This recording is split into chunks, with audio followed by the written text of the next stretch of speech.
or the very rapid collapse of some of the economic system.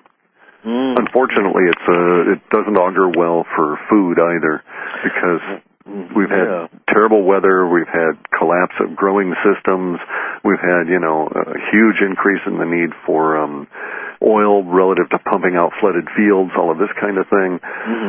So food costs are going to go through the roof. It's going to get seriously ugly. I heard that one of the people at one of those major banks that, the evil empire banks, is actively buying up actual futures of food. I mean, actual food. Yeah, agricultural commodities. Yeah, I've been contacted by some people that claim to work for the morgue even, and way up there, and that's what they're saying, that the karmic debt is such. The one guy is saying he's converting all of this. Well, just today, curiously, I got a email from a guy I used to work with at a large unnamed software company to the north of me here, and he finally wised up, and he took he's a career guy with this major software company. He took all of his 401k, converted it to cash, and it was going to go and try and buy silver.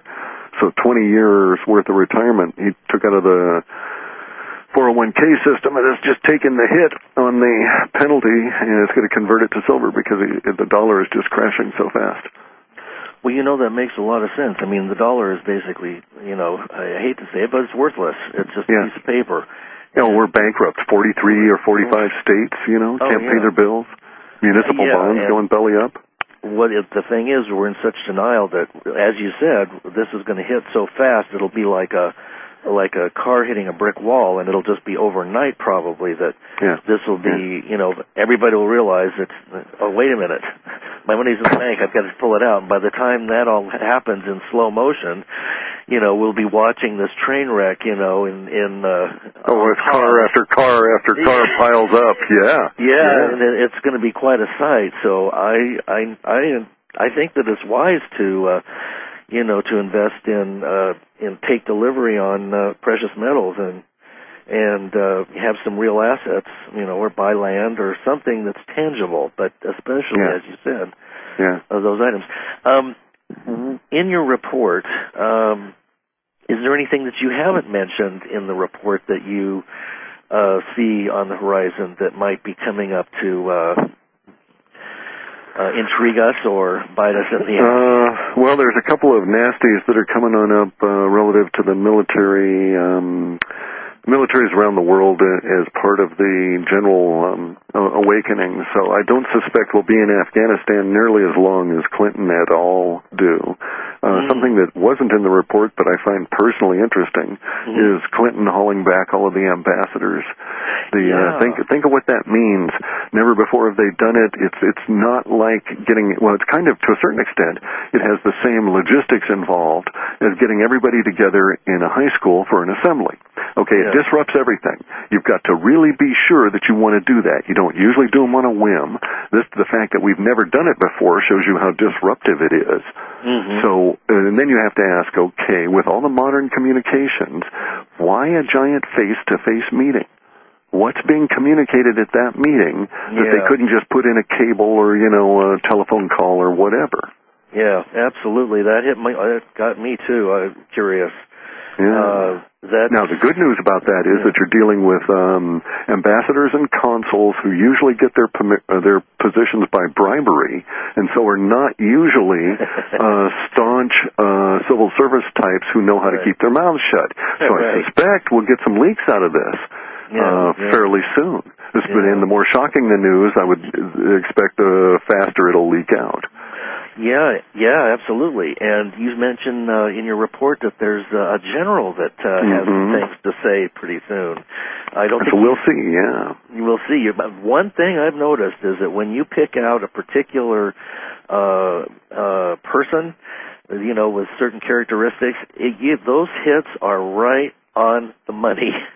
That's because of the way that those actually work. Because we have a tendency to scrub out personality and all this kind of stuff. So when it bubbles up, we really pay attention to it. Yeah, absolutely.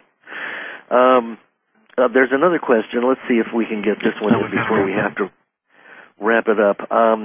This person's asking about the recent tipping point having some effect or relationship with a site in Northern California, and that this would become visible sometime in February. And he wants to know if this site has become visible yet. We don't have the linguistics. I've been looking for that. No, we haven't seen the linguistics on that hit the mainstream media yet. If it did, I would start talking about some other details relative to that. So, yeah, February isn't over, and I'm still waiting on that. Well, yes, right. And we might even be a few days off. It might be the first few days of March before we see it, but it's going to be really interesting, I think.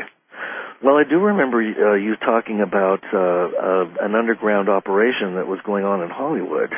Right, and this is somehow connected to the major banking debacles that are going to be exposed over this whole thing, and somehow this is cross-connected to the Irish and what they do both in about 30 or 40 days and then in June.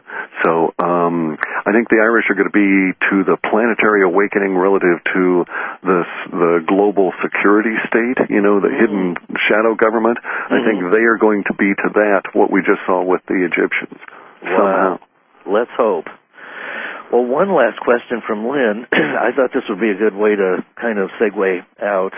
Yeah. She wanted to know what gives you hope and gets you out of bed every day. Well, what gets me out of bed every day is all the damn chores I got to do. What gives me hope is that I've got coffee and pie to get through. All right, there you have it, folks. That's your answer. Chores. That's it. Yep. And my favorite. You know the old saying, by the way. Before enlightenment, chop wood, carry water, and then after enlightenment, chop wood, carry water, do dishes, scrub windows, mop floors. I've been coming to that realization that that's about all there is. You got it. Yep. The more you know, the more work you've got ahead of you. Absolutely, and the harder it gets. Yeah, don't you know it? Yeah. Yeah, especially when you're an old fart living in the mountains. There you go. Yeah, or under the trees like I am. Yeah, well, there you go. Yeah.